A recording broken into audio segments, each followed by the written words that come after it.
Konnichiwa, Minasan. Welcome to a special episode today. Joining me are Arcitee. How are you? What's up? Not much. How are you doing? I'm doing well. I'm eating my hot dogs and drinking my '90s cola after playing the game we're going to be talking about. In the mood. Yep, setting the mood. And we also have with us Mokey. Okay desuka, or whatever the sound effect is in the Yeah. game.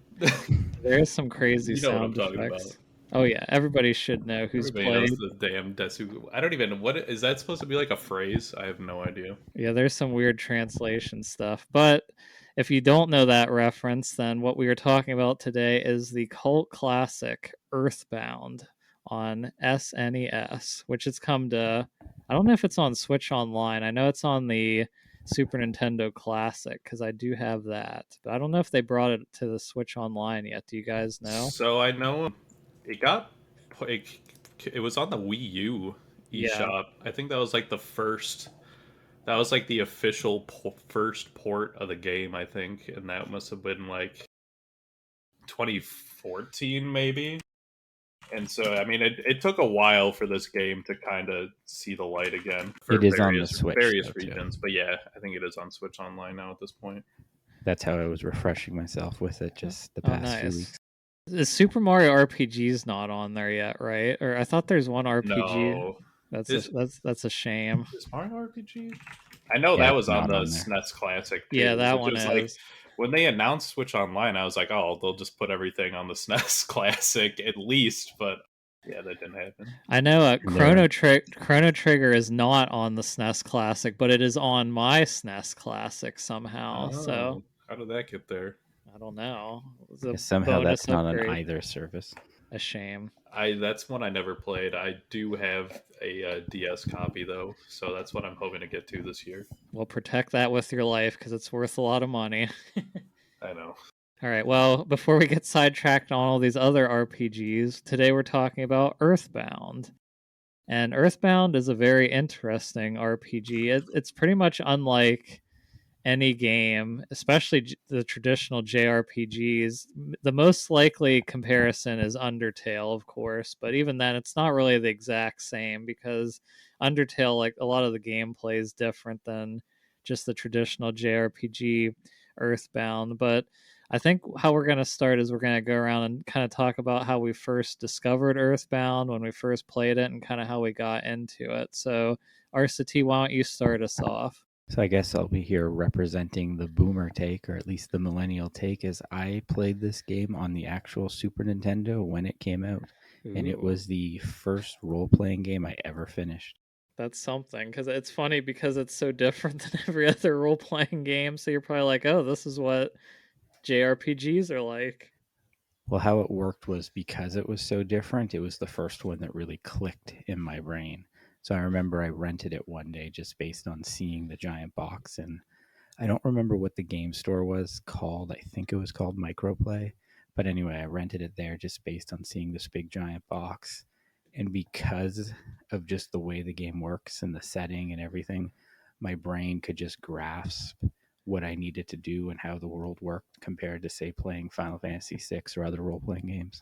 So did you end up buying it then at some point, or you just rented it? I rented it first, and I don't know how long it took, probably at least a few months, but I did end up getting it at whatever the next time I got a gift was. Nice. Do you still have it? No, that's where I'm going to scream into the void that at some point in my life, I don't remember exactly when, but I traded it in for probably about $30 or something ridiculous. Painful, but we've all done it. Like Mokey said, he has the copy of Chrono Trigger DS. I traded it in. I had it at one point. Stupid, because it's one of the best games ever, too. I don't know what I was thinking, but we all have that. We all have our shame. All right, Moki, well, how did you get into Earthbound? Since you're so young, I know you didn't play it when it first launched. So yeah, I was not even like in the realm of existence when this game released, but I did kind of grow up with some history of it. I was the basic pipeline of like Smash Brothers scrub. That was like, who the fuck is Ness playing Melee?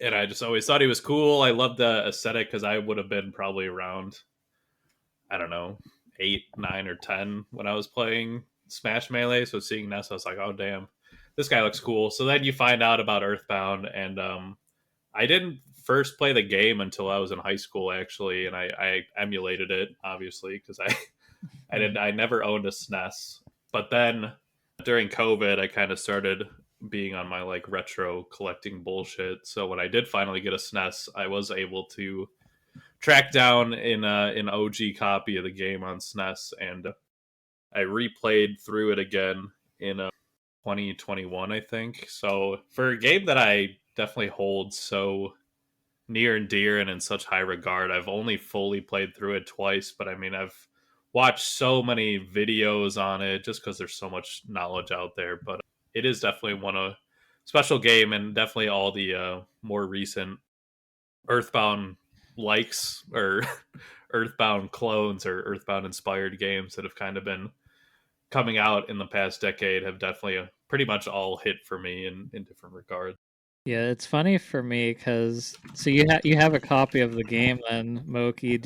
Is it in box or just like the cartridge? No, so pretty much for anything that came in a cardboard box, which is pretty much Game Boy, SNES, and N64, I personally just don't care about the cardboard and the inserts. It's not as satisfying as like a GameCube case or something like that. So I pretty much I went for the and it helped my wallet too, just kind of being able just to get the loose carts pretty much and have them Yeah, that way. gotcha. Yeah, because take it from someone who does really love that cardboard and has a few very pricey collections like Super Mario RPG, which is my crown jewel with the complete in box. But it's yeah, Earthbound was I never so the first time I played it was in or and did an internship in college, and I played it on my laptop and I emulated it, and it was a good time. I really liked it. I really didn't get into JRPGs until I mean, I played Paper Mario on N64, and then after that, I really didn't until the GameCube, PS2, where I played like Dragon Quest 8 and Final Fantasy 10. That's when I really started going. So yeah, I completely missed out on Earthbound. I wouldn't have even known what it was if I saw it in the store when I was younger. But I definitely really like this game. I'm trying to remember if I think I played it before I played Undertale because I remember when people were all hyped up on Undertale, and I was like, oh yeah, this kind of reminds me a little bit of Earthbound, but I'm always like, I prefer Earthbound to it. Sorry, Undertale fans. I'll Played it again. co-sign that. Yeah, I also agree. yeah. It's got the biggest surprise for me because I just played it recently, like almost a month ago now at this point.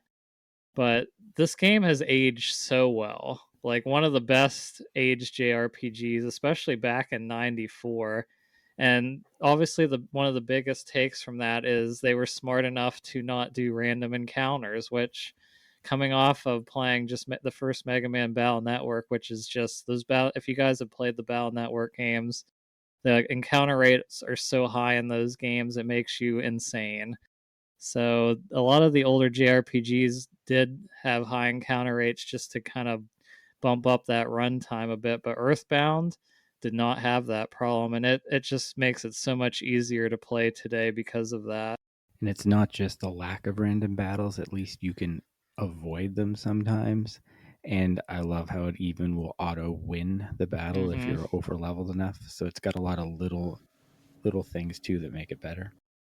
It is really crazy the kind of quality of life that it had for the time that it came out. And I don't know, I think it's crazy to like I am definitely in the camp that random encounters should just never exist, at least in the modern day. But I'm surprised how many games kind of kept that in their in their DNA for so long when it seems like just the simplest thing to get rid of, and one of the biggest quality of life things, in my opinion. Yeah, that's definitely true. Yeah, Final Fantasy and Dragon Quest are probably the biggest. I mean, especially going back, Dragon Quest probably took the longest because it's more traditional, but they eventually, actually, 11 was technically the first one because when originally 8 came out, they did have random encounters, but when they re-released it on 3DS, they put just you can see the enemies on the field, so that made it, of course, way better. But I guess let's start talking about the story of Earthbound because this is a pretty crazy world. Now, the basic just plot of Earthbound is pretty simple. It's actually probably the most JRPG thing about the game because it basically just it's supposed to take place in a parody of the United States, which is you can definitely see. It's called Eagle Land, and of course it revolves around Ness, unless you name them something or name him something else. And he basically goes to investigate a meteor crash close to his neighbor Pokey. He's looking for his brother Picky, and then you end up finding out about this alien force name. Do you guys know how to say this name? Is it Gaius or how do you say it? I always said Gygus. Gygus. That's what I always said too, but I have no idea if that's right.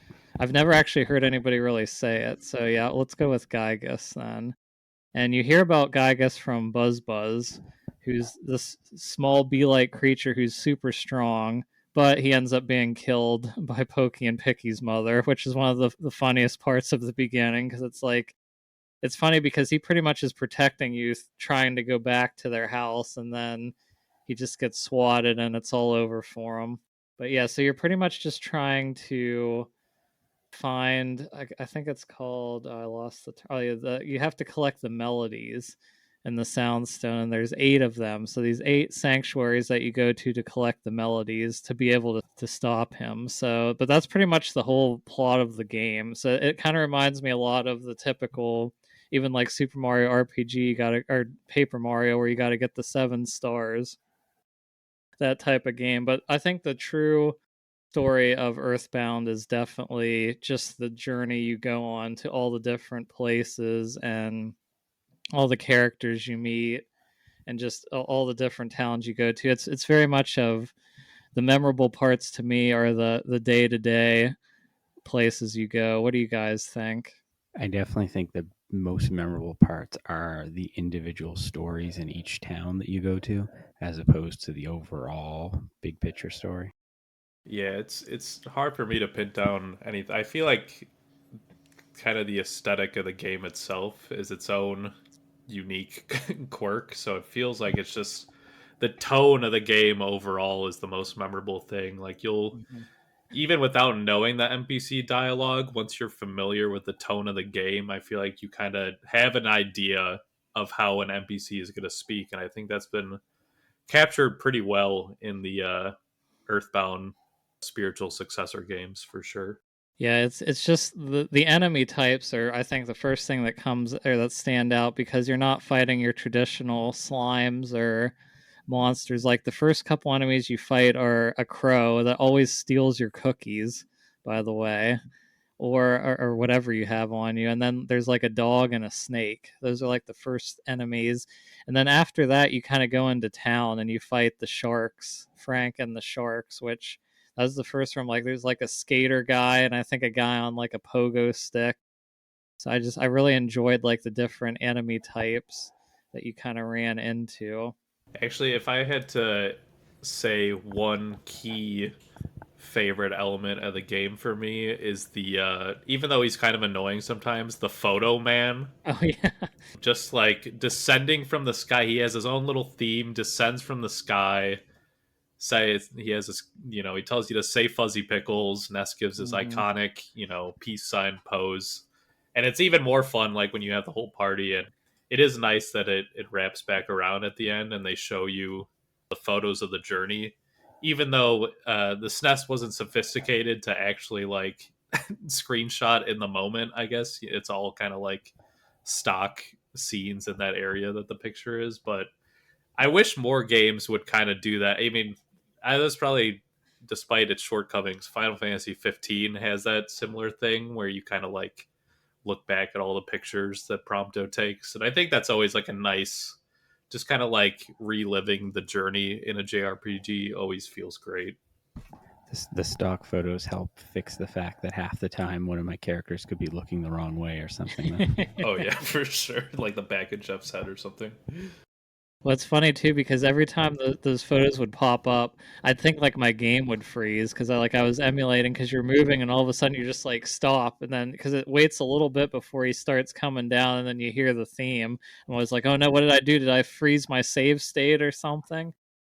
Are we I assume like is this all spoilers? Like it doesn't really Oh yeah, full matter. spoilers. Okay. Yeah. One interesting fun fact I came across while researching is that this was confirmed, I think, in an interview. It's not really, or maybe the player's guide, it's not really conveyed in game well, but the photo man was actually sent by Ness, like the future Ness, because he regretted not capturing his journey and he was starting to like forget his friends a little bit. So he paid the photo man to go back in time using Buzz's technology in order to like capture pictures of the journey along the way. That's pretty cool. Yeah, I had no idea that I would have not even thought about it. I just thought it was like a picture feature like we talked about. So yeah, that's a good thought there. The game's crazy enough in tone and in content that it just made sense that a photograph guy fell from the sky. Yeah. All right, I think what I want to start to do next is let's just talk about some of our favorite stories and our favorite chapters slash moments in the story. And I know one of the first ones for me, Happy Happy Village. I really like it's kind of like a bluish cult that you go to and you end up having to rescue Paula from them. But I really liked in that first mansion you go through where all of them are you have to like navigate by or talking to the ones that are moving weird like to get through the just the mobs of people to kind of advance through there. And that's kind of where even the first part of the game had some cool stuff like that too, but this is where I'm just like, oh, this is so unique. I really like just the way they did it, and it kind of reminded me of the creepy part in the first Pokemon a little bit too. Oh no, definitely. So Happy Happy Village. Obviously, there's a lot. The localization of the game is it's actually pretty amazing. How I feel like how well they translated the tone and everything. But there are a few slight differences. So the Happy Happy Village, the cultist enemies were a lot more similar to the to the KKK in the Japanese version. In the English localization, they're wearing these hoods that they look more like Santa hats. They have Mm-hmm. like the little fuzzy balls at the end, but in the Japanese version, it does not have those little fuzzy balls at the end, and their hats actually say HH on the like on the top of the hoods for happy happies. So just an interesting little, I guess you Yeah, could call it censorship or localization change, but overall most of the game is pretty one to one. yeah, which is funny because yeah, especially back then they would really change a lot of stuff in games like to try to make it more Americanized, I guess you could say. Yeah, the Happy Happy Village is a pretty memorable area, and it feels like a pretty like real world danger in a way. It's just a crazy cult that's kidnapped this girl, so it felt very real to me, and probably one of the many things in the game that helped it connect with me. It's really important too because that's where you get your second party member, and that's one thing in JRPGs where I always like, especially when you don't get your full party right away.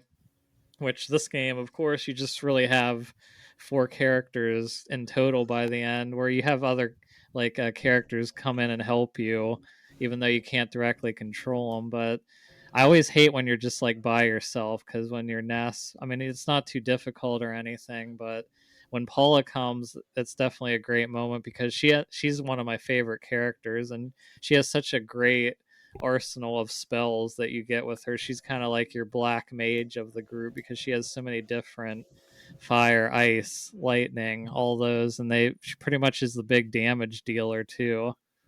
The thing I don't like though is that she starts at level 1. Oh yeah, they do that Oh with yeah, the everybody. trainer back up. Earthbound is kind of unique in its progression in that the beginning of the game is maybe debatably the hardest part when you're just Ness, and then, like, one, you're constrained because we haven't really talked about the inventory system, but like Oh, we'll each get there. it's definitely the most annoying part, so we'll talk about it later. But starting with just Ness, you're constrained in your inventory. You can't really do much. There's some pretty tough fights, like you said. The street gang and like the leader of the street gang is kind of hard. Mm-hmm. So getting Paula is definitely nice because then you start getting your like psychic abilities too. So you have like a natural heal and Yeah. some psychic attacks that do quite a lot of damage. And just having that second party member is just so helpful. There's One the of big tree on the way to Happy Happy Village, just a random enemy Oh that can just god, yeah, the mess you oaks up. that explode. hate it's another tough fight before that is I don't actually that might be after that where you have to fight the police, like you have to fight like 5 of them in a row. Oh, that's yeah, that's before Happy Happy, I think. That is that might be the hardest fight in the game at the point that it is. Yeah, you have to do 5 of those guys in a row with no healing in between, I think. Stock up on those hamburgers. Yeah, I really like the items in this game, and one of the strengths of this game too is how useful items are. And we can kind of talk about that with Jeff because Jeff has no psychic abilities. He has no points toward that. But one thing Jeff does that's so unique as a party member is you can find like random items like bombs and bottle rockets and big bottle rockets that you use with him, and they do like tons of damage. And he has obviously the IQ ability as well that he can fix stuff when you sleep at a hotel, which does not work as much as I would like it to at times because money does not come cheap in this game. So it's expensive to stay at hotels. The multi-bottle rocket is the I win item for most bosses. Yeah, the multi-bottle rocket is just broken. Once you get it, I feel like you have to like just put it away because you'll just break the rest of the game. Yeah, and then at one point, I guess it's when you go, we can kind of talk about Threed a little bit as well, because that's like the zombie place. I really like that area as Before well. we jump to 3, though, Go I'll just ahead. mention that in Happy Happy, after you kind of complete that area, you get it's time to do the second soundstone like sanctuary spot with the mole. And the first time I played the game, I just thought, oh, this cave is too hard. I'll just come back later. So I just left and just continued on with the game without ever getting that melody. And it wasn't until pretty much way later in the game I was like, I think I missed something, and I had to go back and do that. But just interesting how the game will let you move on without doing that. Yeah, that's interesting. It does let you pretty much do what you want. It doesn't. I mean, there's some areas that are obviously gated off, but even with like Jeff's area, there's some enemies like near the end when you get close to the lab, like those cave boys. Like they will, you have to be ready to fight them because they'll kill you because they just hit so hard. Yeah, you got to try to dodge them. One thing, I mean, the battle system is pretty standard JRPG fare, but in Earthbound Faction, it has its own quirk to it, and the scrolling damage or the scrolling health, I guess, is just such a weird, like, unique mechanic, and only it's like one of those things that, like, you can only convey it in a video game. But basically, if you have like 300 HP and an enemy does say like 128 damage in an attack, your HP will start like counting down from 300 moderately fast. But in that time that it's scrolling, you're able to have your other party members heal so that, you know, if you use a hamburger before all your HP's down, then you can get that health back and be alive. And it's just it's an interesting mechanic where it's, you know, you can take damage that would kill a party member, but if you're fast, you can actually save them. You're frantically trying to like move through the menu. Must heal, must heal. Yeah. Yeah, it's something I'm surprised more JRPGs didn't take because it makes it more interactive. Because I especially think with those tree enemies, because if you kill them, they flame out and do like 200 damage, and then but if you quick go through the menu at the end of the battle, you won't take the full damage if you're done, which you're just like hammering the A button to get through everything. But it's such a cool idea. We're gonna talk about 3. That would be my favorite area of the game. It's a pretty good area. So yeah, why don't you tell us a bit about Threed? I just love the aesthetic of it. It's kind of this perpetually trapped in nighttime. There's zombies everywhere. There's a graveyard that's haunted. It had this real Halloween feel to it. And then it's also, it's segmented into, there's also the Jeff segment in this part of the game. Mhm. And I think the whole Winters area is super cool. I love the music. I love kind of the introduction of Jeff. I love how we get to Jeff after Ness and Paula get ambushed by a maybe prostitute in the hotel, and they get knocked out, and then Jeff has to save them. Everything about that town and that story I just found really evocative, and it's got a cool art style with everything being darker and the zombies around the edge of the town and everyone kind of crowded in the middle. I'm a big fan in RPGs when you assume the role of one of your party members, and it's always just fun getting to play as anybody other than the pro tag. This game does it twice, which is, I feel like it works well both times. But I just yeah, Winters is awesome. That main like Winters theme, that's the one in like Smash, is just so iconic. That's probably one of my favorite tracks. It's good foreshadowing that Paula has to pray to get to Jeff's attention and get his help. Yeah, true. Yeah, it is. It's a good way to, because like we had mentioned before, like when you get a new party member, they start at level 1, which I don't even know if any other JRPG actually does that. Like usually they're level scaled to you, or they might be a little lower. They're usually at a set level, but this way with Jeff being on his own, you kind of get your own way to level up quickly and fight like weaker enemies and not feel like, where with Ness and Paula, I would just like let Ness do everything. And because Paula comes usually with a teddy bear too, which is another cool thing. Like it's an item that'll take damage for you because the enemies love to attack it till its stuffing runs out. A much cooler item than the bicycle that loses its usefulness too quick. I'll say one of my actually favorite areas is the area right after Threed, Four Side. I feel like, and I guess I should mention that the first 4 towns in the game all have one, 2, 3, 4 in the name, because it's Onet, spelled Onett, Tucson, which is two sun, and then Threed and Fourside. And Fourside is like one of the big, I feel like it's one of the bigger cities, and I feel like in every Pokemon game there's always that like central town that is kind of just like big city, huge department store, like 5-story department store. So I feel like that was Foresight for me. So I was like, oh, that's cool, like big city. But Foresight is sick because it's seemingly like unassuming area, but then you pretty much just like, I forgot, you check, I think you press like a button behind a bar. Yep.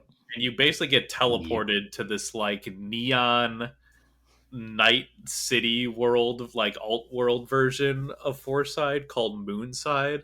Yep. And just on a visual level, it's probably one of the most, I mean, I feel like it's hard to say because every area it's just so visually distinct, but Moonside definitely stands out, and you're facing like weird like Dali paintings and like melting clocks, like Dali inspired. You're fighting like traffic signs, like street signs and stuff. It's definitely when the game jumps to like being full weird. I feel like the first kind of initial areas, it's like, oh, you're fighting like street thugs and like cultists and just like critters and whatever, and it's very like kind of simple. And I feel like once you get to Moonside, that's when the game starts introducing like a lot of wacky enemies. When you leave Moonside too, one of the NPCs in that bar basically says, "Oh, you've just been standing in the corner, staring off into space like me." Yeah, right. That's definitely one of my favorite areas. And I think, do you do Master Belch before that though? Yeah, well, I was gonna bring up Master Belch. Yeah, because Belch's base is one of my favorite. He probably is my favorite boss because I just love when you enter his base too. His enemies are like, "Hey, are you bringing him? What is the food that he likes? Is it the gel? Some sticky it's like jelly? It's like fly honey. Yeah, fly honey." And you can be sounds like, "Yes." disgusting. And he's like, "Oh, okay, yeah, you can go ahead." Which you do have to fight some later, but then I love when in the fight with him, you can just use that as your first move, and he's just like entranced with the honey the whole fight. So did you figure out how to get into his base without a guide? Has anyone ever done that? Oh yeah, the waterfall, the Mr. Saturn village, because you have to like stand completely still for 3 minutes. I used a guide because the first time I played it, I got lost and I couldn't figure out what to do. Yeah, so Thankfully, it came with a player's guide. Right, yeah, true. The game did come with a guide, and I feel like overall, I feel like a lot of the times when you enter an area in the game, you're not even sure what your objective is. It's definitely very heavy on like you have to talk to the right NPC who will tell you where you need to go. But there's also that like hint guy that like has like a Lucy from Peanuts stand, and he'll Hmm. like sell you hints. I've like used him a few times, and he actually gives pretty decent, like clear statements on like what you should probably be doing. But I feel like the game overall it's pretty straightforward where you have to go and what you have to do. But there's definitely a few moments that are a little more obtuse. Yeah, I know even the part where or when you're still looking for Paula, where you have to talk to the apple kid and orange kid, Yeah, like because right. you have to like go to where the pencil is first, and then you have to go back to him, and then you can give him money, and he'll invent the eraser, which is a pencil eraser thing, which is hilarious because it erases everything that's like a pencil. Yeah, replaying it recently on Switch, I got a little messed up in that exact spot just because I couldn't remember the particular order of, okay, I got to find the pencil statue, then go back, then I just messed it up at first. I also got to shout out a scene that Mokey posted in our chat before we got on because I was going to bring that up too. When you're with Jeff and the little monkey who you have to give the bubble gum to, you actually have to summon Nessie to bring you across the river, and that's one of my favorite moments in the game as well.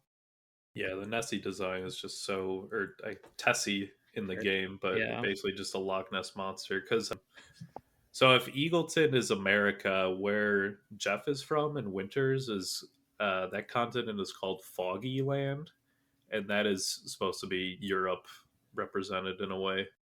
Yeah, I wondered because it's like I thought maybe it was like even Russia or something because it's just like snow covered and bleak. But I like It does when have you're. Stonehenge though. That's true. That's one of the dungeons later on. Then I want going back to Moonside as well.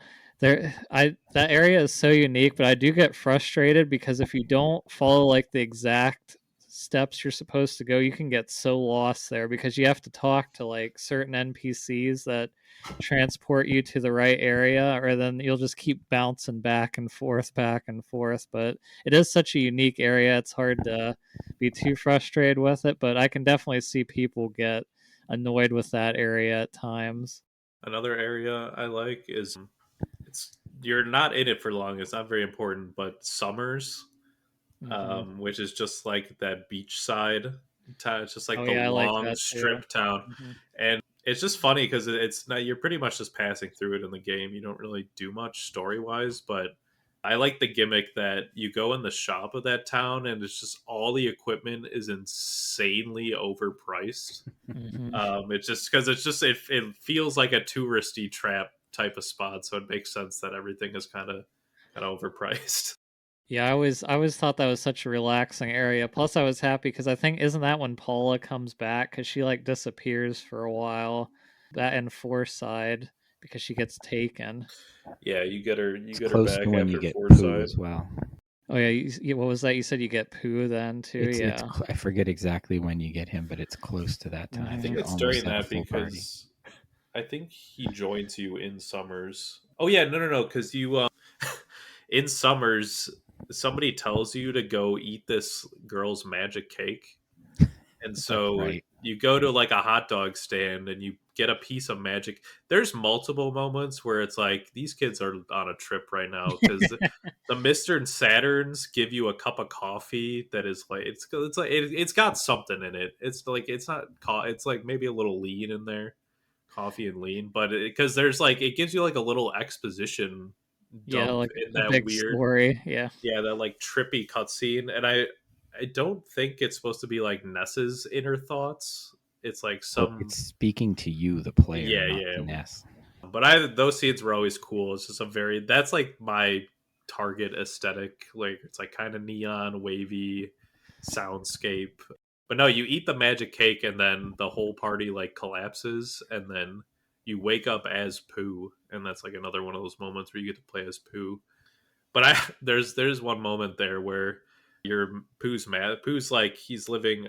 I think he's supposed to be, he's like a martial artist or like a monk or Mm-hmm. something. So it's very like Tibetan inspired area, and it's because it's floating on pink clouds, which is it's very cool looking. But there's a part where Pooh has to like go to the top of a hill to go meditate and like finish his training, Yep. and this this girl that's like his friend comes over to the side and like talks at Pooh and is like, "Oh, the master wants you to come see him immediately," but she's just bait. Like you're not supposed to get up. That's another one of those like weird, kind of obtuse moments where it's like, okay, you just have to sit there and let it play out. Like don't get baited by the game to leave. Now, do you guys think Pooh joins too late? Because I feel like usually that's another JRPG trope where the last character joins so late. I do feel like I have more of an attachment to Ness, Paula, and Jeff, but I mean, I don't think it's like too late because you still have a lot of the game left. But it's definitely far later than I expected when I first played, because I feel like Pooh's often forgotten even as a character because you mainly just think of Ness, Jeff, and Paula. I definitely don't like him as much as the main trio, but I still like him as a character. I think I'm more just bothered by his lack of equipment as far than anything else, because it just makes it feel like I'm not customizing him as much. I think I like Pooh. I think he does come kind of later, but I think there's still a decent amount after that because I think you have at least two or three more Mm-hmm. shrines or whatever sanctuaries by the Yeah. time you get him. So there's the amount, but yeah, I get what you're saying. He's like the classic monk character where he's at his best when he doesn't have anything equipped, but he does get some kind of like ultimate equipment towards the end game where you can kind of buff him up and stuff. But I just really like his area probably more than him as a person. I think it was called Mm-hmm. Dalam, I think is the name, but I like it. I think if I were to rate them overall though, I'd probably Ness is my favorite, and then maybe Jeff, Paula, Pooh. Yeah, that's a pretty good ranking, I'd say. Like I said, I think Paula's my favorite just because of just how versatile she is as a character as far as the battle system. But yeah, Ness is pretty cool too, and I like Jeff as well. I mean, they're all at least a 9 out of 10 character. Oh That's yeah, true. for sure. That's one important thing. You got to nail your characters. If you're only going to have 4 like main in your party, you got to make sure they're good characters, and they did that. I feel like most like there's so much memorable dialogue in the game, but most of the NPCs are pretty like they're not generic looking, but most of them are like unnamed, just people in the street. But Mm-hmm. one particular standout NPC is the like the dungeon maker guy. I forgot what his Like name Brick, is. is it Brick Road Man Yeah, or something yeah, like that? Brick Road, who you meet as Jeff, and then his whole thing is that he wants to like make the perfect dungeon. And it's funny because like you go in the dungeon he made, and it looks like like an FF1 dungeon where it's just like a labyrinth with rocks all around, like the most boring design ever. It pays off later in the game because he eventually like turns into a dungeon himself. He Yeah, and becomes like some like this. cosmic body horror. Yeah. He becomes just this giant dungeon, and like you find just his face. He's like, "Look at, I did it! I finally became a dungeon." But he's definitely a top tier NPC. Speaking of top tier NPCs, I also really like the Runaway Five and their storyline that when you go Oh, to they're their great. concert and then you have to also pay their debts that grow more and more each in each town. But I just always like going to that and listening to their concert and getting them out of debt because they need help. Yeah, they're great. I also really liked Everdread, the one that wants you Oh to yeah. save Paula. That fight with him at first is so random. Like you're walking in the park and he just jumps off his roof and is Yeah, like, "I'm gonna attack you." And he's kind of tough at first because you just have Ness. Like Moki said at the beginning, it's kind of hard to fight him if you fight him right away. So, oh yeah, the other area I kind of wanted to talk about, we kind of skipped over it a little bit, but it is what was it's the mine, like where you have to fight the 5 moles, which can be kind of annoying to find, but I also just love how they all think they're the third strongest. That is a really funny joke. It's a good thing it's a funny joke because it's not my favorite area just because I'd get turned around and Oh, it's a me pretty too. big mine. No, I feel like the worst area is probably that monkey cave. Speaking of like getting turned around in places where there's no combat and there's just a bunch of monkeys that need you Yep. to give them very specific items. So it's a lot of going just back and because it'll be like, oh crap, I don't have like the wet towel or something, and then some of the items are in the cave, but it's definitely the most confusing and kind of just like needlessly tedious area. Thankfully, the player's guide had a very convenient map with what item you needed in each room. I'm gonna have to look up just because I'm curious how much like a not sealed, but like a full copy of Earthbound with the player's guide is, because it's probably insane, I'm guessing. I think Because Fan Gamer at one point did a reprint of it. oh yeah, here's one just on eBay I just pulled up for going for $1,400 with the guide and the Oh box and my the god. game. So yeah, I don't think I'll be getting that one. Yep, I sold that for $30. Ugh, Oh my gosh. it hurts. But I guess on the topic of money, money also kind of has a little quirk to this game where when you defeat enemies, you get money drops, but you don't get it immediately. So basically, there's like a phone at every Hmm. pretty much at every like rest stop. You'll see like a phone, and the phone is used for various reasons. You can call a delivery man who's basically the storage. He'll take and store your items because your Which you inventory need. Yep. is so necessary. Your inventory is always strapped because the game gives you so many items and you never can get bigger inventory except by having more party members. But even then, they run out of shit too. But key items should have just been their Yep. own thing, and maybe equipment too. But on the phone, you can call your dad, and your dad basically he'll deposit the money you earn from enemies into your bank account, and then there's like ATMs scattered throughout, so Hmm. you can take out as much money as you want when you need to buy shit. No, I forgot about that at first when I was playing it again, and then it's like when you call your dad, because that's how you save as well, if you're not using save states. But you call him, and then he's like, "I deposited $10,000 in your account." I'm like, "Whoa, I forgot." I was like, "I'm glad," because stuff is really expensive. Like, I feel like in most RPGs, like you can, if you battle enough, you can get enough money to get everything, and you can do that here as well. But they're like when you go to a new town, the equipment, especially if you want to get something for everybody in every part of your body, it's gonna bankrupt you. Call home too. Oh yeah, call home. I was gonna I say I love felt that. kind of bad too because since I use save states, my dad was always like, "Are you sure you don't want to take a break? You've been playing for a really long time. Like you'd never stop playing." I'm just like, no. I feel like that's gotta be like one of the first times because I feel like that's such a Nintendo staple is like the you should take a break message. Mm-hmm. Like I feel like that's in like all their games now, but I feel like Earthbound might be one of the first instances of them like actually doing that. I'm not sure, but it'd be interesting to find out. All right. Well, I was going to continue the story, but since you brought up the inventory, let's talk about that right now because that was definitely the one thing that, which we can talk about our scores or rankings later, but that was the one thing that just it really hurts the game. I feel like just the inventory is a constant struggle because you're getting so many items and you have key items and equipment, and they all share a really small amount of space, and they do some creative things to get around the inventory issues like the escargot express like you talked about, where you can pretty much call through any phone and have them come and pick up your items and store it, or vice versa.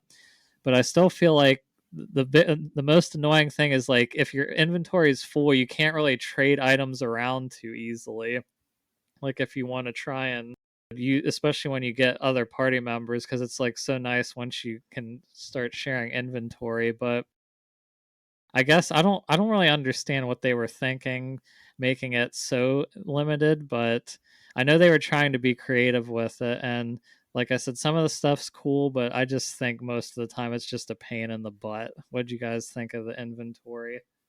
There's some cool items in the game. Like it's cool that you could have ketchup, and if you have ketchup, your hamburgers become they heal more because they're a Mm-hmm. better tasting hamburger. But who's going to waste an inventory slot for a packet of ketchup? So it ends up being kind of a waste of a good idea. I will say too, the for sale sign is brilliant because you can just pretty much at any point in the game you can use the for sale sign and then somebody will randomly come to you and try to buy an item from you. So that's another creative way to free up inventory. But picking up chests can be like a chore, I felt like at times, because I'm like, oh, I gotta sell something so I can open this chest. Yeah, it's annoying to deal with for sure. It's probably the most annoying thing. I don't know if it's was some sort of RAM or memory problem or limitation in their programming, but it's annoying. It's probably my one like concession with the game. Really, other than that, I feel like most everything is pretty spot on, pretty Mm-hmm. flawless. That's probably the one with how much forward thinking of quality of life they had with like the combat and the enemy encounters and stuff. This was definitely the main oversight. Yeah, and it's funny too because you can find other numbers throughout the world for like the pizza delivery. Did you guys get pizza delivered much? Because Yeah, you can the get like mock pizza or whatever. yeah, mock pizza because you can get like a large and it like heals your whole party. It's just annoying to have to wait for the delivery person to come.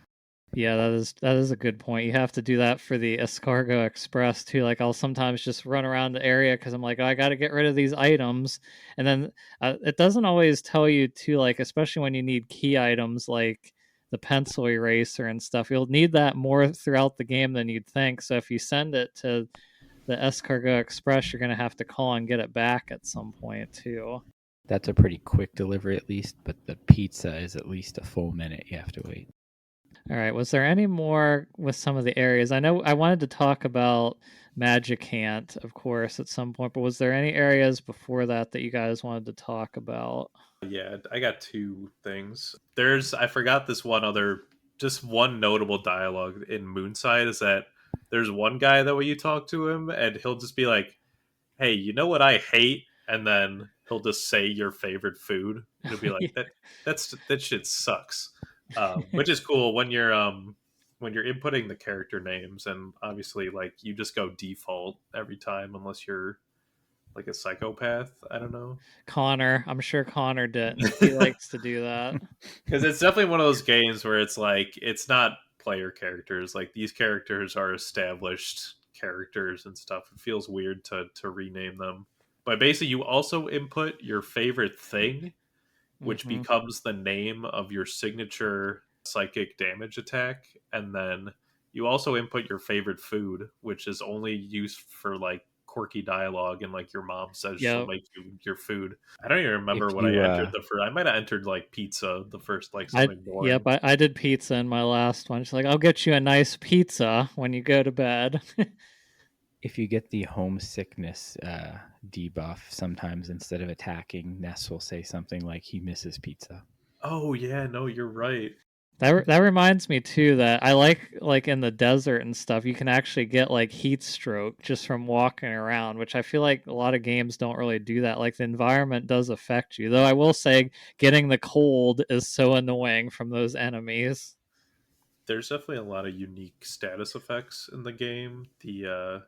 The ramblin' mushrooms probably being the most like feel like iconic one because when you get affected, all your controls are just random. So you'll hit Hmm. left and you'll start moving right or up or down, and it always moves around. But it is cool that it has those like overworld status effects. If you get the mushrooms too, you can't. It's a little bit different to cure them. There's just a crazy guy by the hospital that'll buy them off you. But the area I can't not talk about the damn underworld, lost underworld area, and which is basically just like the prehistoric Oh yeah. zone. And Very I feel cool like zone. everybody talks about the Mr. Saturns as they're like the fan favorite character, obviously because they're very cool. But I gotta shout out the other little creatures, the Tendas, which Hmm. are basically these little green stick, like they have like green bodies, but they have little stick arms and legs, and their whole thing is that they're like very antisocial. Like they just don't talk to you, when you first get there, so you have to find them like a book of like getting over. It's like book of self-confidence, so that they learn how to like talk to you, and then they'll finally help you out. You basically like drop down a hole, and then you end up in this whole like, it's like center of earth thing where it's like a whole prehistoric land deep down in the earth. And it's cool because it has a perspective shift where like all your characters get super tiny on the overworld. And so you're like, that makes the area feel massive just because it makes your characters so small. It has the classic, it has the dino enemies, which are kind of annoying, but they're also very cool. And the shrine there is awesome too, because it has that like digital wall shrine, which is probably my favorite shrine, because you go there and like it's like a little light up wall, and basically it'll start like projecting Ness's thoughts on the wall, which I thought was really cool because the whole game Ness is like a silent protagonist. And they kind of like play with that near the end of the game by giving you like insight in Ness's thoughts, and then when we get to Magic Hand, it's kind of a whole huge thing. I like how on the way to the Tenda village too, you're going through this swamp area, and you just happen to walk past the crashed helicopter that Pokey had escaped in Forside. I also like that Belch comes back in Oh, that yeah. area. Oh He yeah, tries to fight you again as Puke or something. Yeah, it's funny how they really pack a lot of stuff into this, or pack a lot into the game for it, and it really isn't that long of a game. I mean, you could make it take longer, but I want to say 30 to 40 hours, which for some JRPGs, that's just getting to the halfway point. So they get a lot in here in a short amount of time. I think one of the things that helps with that too is kind of like what we talked about at the beginning with the battles, because especially pretty early on, enemies will start running from you, or if you attack them in the back, it just automatically gives you XP, which is so nice that you don't have to fight them again when they're so weak. And because the battles are very limited and they're visual, you're not wasting a lot of time with animations and kind of load times or anything like that. I will say, even though there's like not battle animations, I feel like the feedback when you get a critical hit, which is like it has this giant sound effect and like flash, and the screen says smash in like all caps and like a bunch of A's. I just feel like that's such a good, like, you can feel the hit stun on that attack, because like the whole screen kind of like shakes and freezes. It's super satisfying every time. And when you get hit with a critical hit, it just kind of like shakes the rolling HP bar, and it just feels like a hit. Yeah, I remember, I think like the first enemies that really start getting crits on you are those mice, like in the cave. Like they'll miss you a lot, but then they'll hit you and it'll be like, ugh, I gotta heal now just from this random hit. All right, so you guys ready to talk about Magicant? Because that is, of course, one of the most famous areas in the game. And then it's also a Smash, and it's a Smash stage, so you know it's popular. We got to talk about the Flying Men, because I always like the unique thing with them that, of course, they join you because you're on your own, but it's just like when you have your dog at the beginning, who of course isn't very helpful, but they kind of will help you out. But then like if you can't control the Flying Men, but if they die, like a grave will actually appear in front of their house, and then you can talk to another one and have him join you. But of course, if too many would die, then they're not infinite. But I just think it's really cool that they do that for such a random part in the game as well. It's a very cool area, and it's a cool way for them to bring back the Mani Mani statue that's kind of reappeared throughout the game, because now it's kind of haunting your mind. Magicant is cool because it's, again, on like the silent protagonist thing, you get to see the inside of Ness's mind pretty much, and how he like, there's a bunch of NPCs in there, and it's a very cool looking area, like very otherworldly. But then there's like, you'll see like Ness's living room, and his mom is in there, and like Porky is there and stuff. So you can kind of like talk to people and feel how Ness interprets them. But another fun fact of that area is that in the American version, you kind of like wake up and Ness is in his pajamas, like in the start of the game. But in the Japanese version, he is just butt naked in Magicant. I've been like, there's a little line on his back sprite to symbolize his butt.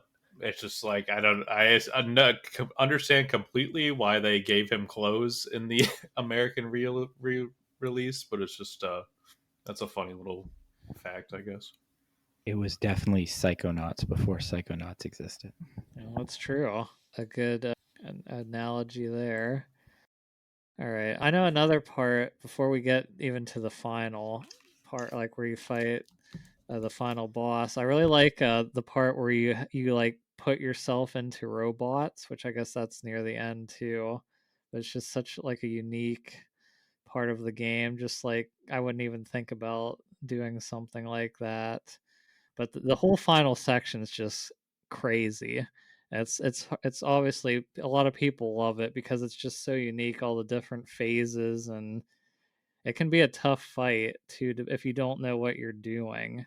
You can get into trouble. But what'd you guys think of the final battle? I think it's a really memorable final battle and really final section entirely. I love the way it looks and feels, just the vibes of it. The party being put in these robot bodies and sent into a ruined future where they're going to have to face this cosmic horror entity called Gygus. And that boss fight itself is just so disturbing, the way it looks and the way it sounds, and the mechanics of the fight itself are pretty interesting, how you have to approach it. So just a really great final boss battle. Not to mention just Giygas's visual just starts like breaking down in each phase, and obviously it's iconic because it resembles like a fetus. That's like the main. You see a picture of Gygas and you're like, oh, it's that face with that looks like a fetus or whatever.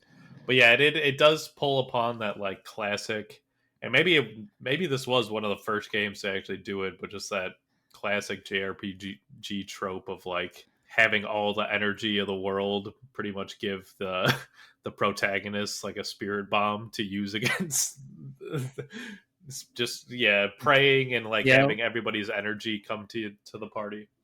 I feel like that is definitely a classic JRPG thing. I feel like I just think of Paper Mario. They do that a lot, and especially in Thousand Year Door, they do that. I remember. But it's just like it is a very Dragon Ball esque thing there, where it's just like everybody pray and we'll defeat this enemy together. But it's a very satisfying moment, and I think a great way to end the game. It works well in this game because the game has a built-in pray command for one of your party members. So I don't know what led, like if maybe they knew they were going to do that immediately and that's why they added Paula's pray command, or if they were just like, oh, we have this, so we should use that. But at least it fits a little in game too, along with thematically, as opposed to some other RPGs where you just like get a cutscene and it's like, okay, we're doing it now. And it's cool how you don't just use it once and then instantly win. You have to use it turn after turn after turn, and it builds up over the course of the battle, and you get to see these little scenes with the other characters each time you use it. Definitely one of the most famous parts of the game, and like we said, a fitting end. All right, so I think let's see, where do we want to go next? So we did kind of talk about some of our favorite characters already, but are there any other characters you guys want to shout out? I think I pretty much covered all the ones I can think of. I'd probably shout out Pokey again, who's a great antagonist and rival to Ness and a real Cartman-like character. Pokey is great, and even like his little brother Picky is barely in the game, but he's great. The game, for having such like a wacky, like cheerful kind of like atmosphere, there's definitely a lot of like kind of subtextual darker things. I mean, Gygas himself is already like kind of a deeply disturbing figure. Right. Like but there's even like there's a lot of minor dialogue moments, and Porky and Piggy's parents, it's very implied that like their mom is having an affair and their dad like starts drinking because of it. And then by the end of the game, when you like go back to their house, they've like officially split up. So Piggy's just like a child of divorce and his brother is gone. All right, yeah, we kind of already touched on our favorite chapters and towns too, which I had, but I guess we can talk. Actually, we pretty much talked about the battle system, but I just do want to bring out again about how much of future proofing it was that they made so we don't have random encounters. And like you both said, like when you have the attacks, like there isn't much going on the screen, but they do such a good job of making you feel the attacks and that you give and you take. And did you guys ever get like annoyed with the amount of enemies or anything? Because I feel like for the most part they did a pretty good job of not like hammering you with too many enemies on screen, and it was pretty easy to avoid encounters when you wanted to, I thought. And even if you do think there's too many enemies on the screen, there's a way to reload them. Oh yeah, that's right. You just have to step off the screen a little bit and then move back over to the area and it reloads it.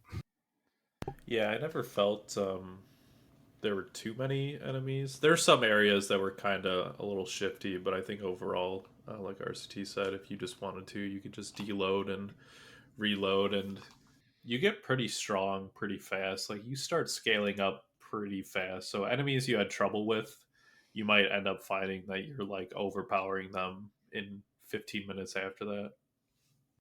Yeah, I mean, I'm gonna play Super Mario RPG again at some point, and that game I don't think has random encounters either. But I know Final Fantasy IV is one of my favorites, but especially at the end of that game is famous for just having like the worst encounter rates and horrible enemies on the moon before the final boss. So yeah, a lot of games just they had trouble getting the balance right. And if you play the pixel remasters now, you can turn those random encounters off. That is a good point, but they should have just did like Earthbound and made so you could not have random encounters, and then they wouldn't have had to worry about it. Yeah. All right. I guess we can talk about our favorite bosses. I kind of already mentioned mine, which was Belch. I just liked fighting him. I just liked his character, and like you said too, at one point, Moki, he comes back to try to get his revenge on you after you humiliate him in his lair before. So, do you guys have any other standout bosses you liked? It again with the last boss. I think it's such a great final encounter with Pokey too. He's there in his spider mech looking thing, and it's just such a cool part of that fight that he's there. Yeah, which is very iconic. That spider crab mech thing just looks cool, and Pokey himself looks all desiccated. You can visually see how Gygas must have just been keeping him alive well into the future. It really adds to that fight. It's hard not saying like Gygas is just the best boss just because Right. he's so iconic. But one boss I kind of really like is probably one that like isn't really thought about, but it's like the flaming dog, diamond dog, Mm-hmm. which is the last like sanctuary boss. But I just think he's cool that it's like, yeah, he starts off in fire, and then after taking some damage, getting some pressure, he becomes full diamond. There's actually a diamondization status effect in the game. It's kind of a rare one, but if you manage to inflict that on the boss, it just instantly dies. Like it just insta KOs. It's kind of insane. Yeah, I always like when games put like that in there. That's like even there's that one item that Jeff has. It's like is it the slime machine? I think it's called. Where if you just use that like every turn, usually an enemy will like get paralyzed. So it can be, especially it can take a while for Jeff to get like really good weapons. So I feel like a lot of turns I would just use that because his guns wouldn't do that much damage anyway. So I just like that they had so many different options for items and stuff. One thing I forgot to mention when you were talking about enemy spawns is that that was actually a baked-in anti-piracy measure. If the game detected that it was using like a pirated cartridge, it would basically start spawning in hordes of enemies on in the areas to basically try and make the game like unfun and unplayable. Yeah, I remember hearing about that because I thought they even said with emulation like that was they would sometimes do that, but I didn't run into any issues. Yeah, I'm not sure what actually how it would detect it or whatnot, because I'm sure emulation is just able to replicate it well enough that it wouldn't Hmm. flag that or whatever. But it is an interesting aspect of the game. Right, so I think we're gonna start wrapping up here, so we can start getting into kind of our final thoughts. So, RCT, where does this game rank for you as far as JRPGs, whether it's on the Super Nintendo, just in general? Like, how high does this one rank compared to most? It's definitely up there. It's one of my favorite Super Nintendo games, and if I think of my all-time favorite games, it wouldn't make a top 10 probably, but it would be somewhere in that 11 to 15 range on a top 15. Wow, yeah, that's pretty high. What about you, Moki? Yeah, I'm kind of in the same camp. It's definitely one of my favorite games of all time. I can't go through this whole thing without at least once bringing up Omori, which is a Earthbound inspired RPG Maker game. Which, unlike Undertale, it has a real battle system, so it's much more traditional JRPG, but it kind of has that same balance of like wacky elements and kind of like deeply disturbing parts. So I just had to shout out that one. But yeah, Earthbound is definitely up there, and I don't know if I could give it a number, but it's definitely amongst my top 5 favorite RPGs for sure. Yeah, it's funny because I'll probably be playing Amori next month, is I think the plan. So I guess we'll be finding out how I feel about that game then, which I know you and Graham both like that game a lot. But as for me, I gave it 4.5 out of 5 stars. Just I would have gave it 5 stars if the inventory system didn't bug me so much because I think everything else was perfect. I think just outside of that, I couldn't just give it the perfect mark because of how much it annoyed me at times, but besides the inventory, I don't think there's anything else wrong this game did. I think it pretty much nailed everything else perfectly. And it's funny because the Super Nintendo has so many top tier RPGs. Eventually we're going to do our top 10 Super Nintendo games, which no doubt Earthbound will make the list. But even among JRPGs, I'll have to figure out because Super Mario RPG and Chrono Trigger are also two of my favorites, especially on the Super Nintendo. But it's funny too because all three of those games are so different from each other. But yet I think they pretty much set the scale of what I like in JRPGs today because both Chrono Trigger and Earthbound, actually even all of them had no random encounters, so they all aged pretty well, and they just set the standard for characters and storytelling, especially Earthbound with the uniqueness. Like it was a quirky JRPG that nobody had really ever thought of or anticipated before, and it rocked the genre. And not enough games really tried to copy it until, like you said, I guess I haven't played Amori yet. It'll be tough making that list because, like I said, those are three. I also really like Final Fantasy 4. 6 is really good as well. It's just Super Nintendo, man. What a system. What a system. Yeah, it's just a fantastic library of tons of games, and that's not even counting all the non RPGs on the system that are amazing, like all the platformers. I know, like yeah, Mario, Yoshi, there's Donkey Kong. Like I love the Donkey Kong games, so it is gonna be tough. But yeah, is there anything else you guys want to say about Earthbound? I have one more kind of fun fact. Seeing that I feel like Smash Melee is probably most people's introduction to NES. Probably is maybe not in recent times just because so many people talk about Earthbound now, but definitely in like the 2000s when Melee came out. I feel like that was most people's first introduction. I feel like when you think of Ness in Smash, you're probably thinking of PK Fire and PK Thunder. Mm-hmm. Those are probably the two moves you're thinking of. And ironically enough, those are two PSI abilities that he never actually learns in Earthbound. Paula and Pooh are the ones that learn PSI Thunder and Fire, but it's actually explained in Paula's Melee Smash trophy that in between the time of Earthbound and him being in Melee, she basically like trained him and taught him those abilities so he'd be like ready for the fight. That's a good tip. Yeah, because I never thought about it like when I played Smash at the time, but it's funny because I really like Ness. He's in the original Smash as well, which I had no idea who he was, but I played it. It's funny because later on I actually liked Lucas a little more than Ness. Which, speaking of Lucas, have either of you played Mother 3? I played about maybe half of the game, but I never finished it. I was playing it on an emulator on an old Android phone, and it was just not an ideal way to play the game. And there's this rhythm mechanic to the battles in Mother 3 and there's just something wrong with the emulation where that mechanic was just not working.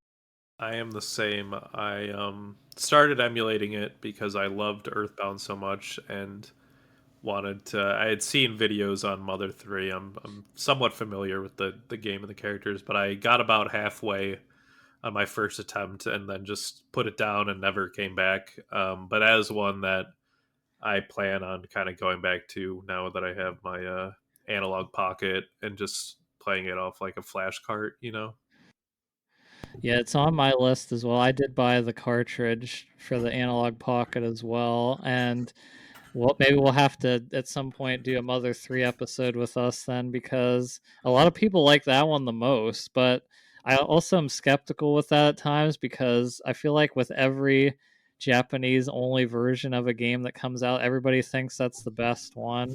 I'm looking at you, Fire Emblem fans, because you think all the ones that don't come out here are the best, and they're usually not. So, Yeah, fuck you, Japan.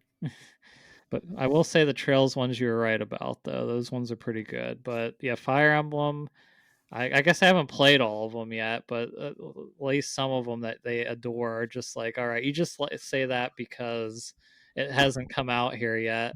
And it's the same for Valkyria Chronicles 3, I heard is the best one. But of course, they say that because it hasn't come out here and never will, unfortunately.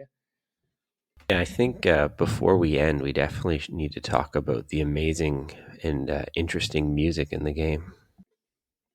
Oh yeah, that's true. Yeah, we need to talk about the music because it is. I kind of took it for granted because once again, I just assume all these great JRPGs on the Super Nintendo have amazing soundtracks, like Chrono Trigger, obviously iconic, Earthbound as well, and Super Mario RPG. I liked it quite a bit too. But yeah, they do a great job of mixing like I even like we talked about with the Runaway Five. I like just listening to their concerts at times.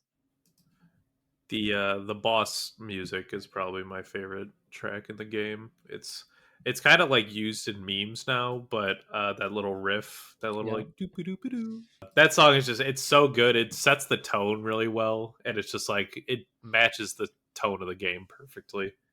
And it's also just a really giant OST with so many different tracks. I don't remember the exact amount, but a large amount of memory on that cartridge got taken up just for the music and sound effects. All right, so now I guess we're all gonna go try and track down that player's guide and complete in box Earthbound game, right? Ready to we need our dads to deposit $10,000 into our bank accounts. My wallet is ready. I'll just scream into the void. All right, well, that's all I got. Is there anything else you guys want to say, or if there is there any way? Do you want to shout out anything, or? Yeah, bring Mother 3 officially to the West, you cowards. Reggie, I know you're retired. I don't care. Make it happen. Don't burn the people with the fire flower either. Just bring it out. I still can't. A lot of people think that if they would do the Game Boy Advance like classic, that they would put it on there, but I don't. They've kind of stopped after Super Nintendo. I don't even know if they'll do another, like do N64, which I thought would be their next one. But it seems like it's been a while since the Super Nintendo came out. I don't think they're doing any more classic consoles with. No, it's just all Switch Online. Yeah. Now, if they were really brave, they'd bring back the original concept, Earthbound 64, to the Switch service. Which you might, if you were paying attention to it back in the day, that was a game we were really anticipating on the 64 since we didn't have too many RPGs there. Yeah, the N6. Pretty much, I think the only RPGs we got were Paper Mario and Ogre Battle or something. I think that was. Or was there Quest 64 or something? I don't know. Yeah, there was Quest 64. It sucked. Paper Mario was good, but even then, it's different from a traditional JRPG. Yes, you had Harvest Moon 64. Yeah, now everybody wants the farming sims, but they had it back then. There's definitely some concept and dev images of it, and it looks a lot more cursed than how that Mother 3 sprite art just looks so good. That's definitely one of my It key does. draws to wanting to finish that game. But yeah, the Earthbound 64 concept art just looks horrendous. Well, even Earthbound itself had a lot of trouble development. I think it lasted a really long time, and I think Iwata actually kind of saved the game because they were just kind of like, obviously, like the story and all that was worked out, but I think just the game itself was kind of having some rough issues. So yeah, I'm guessing they probably would have struggled with the N64 version as well. It does not look good. No, it did not age. They needed Rare to come in there and help them because they were the kings of the N64.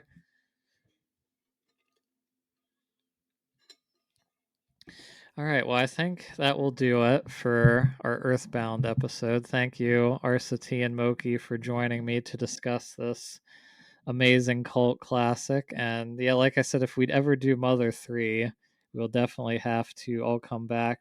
Have you played any of you played Earthbound Beginnings? Because I have not.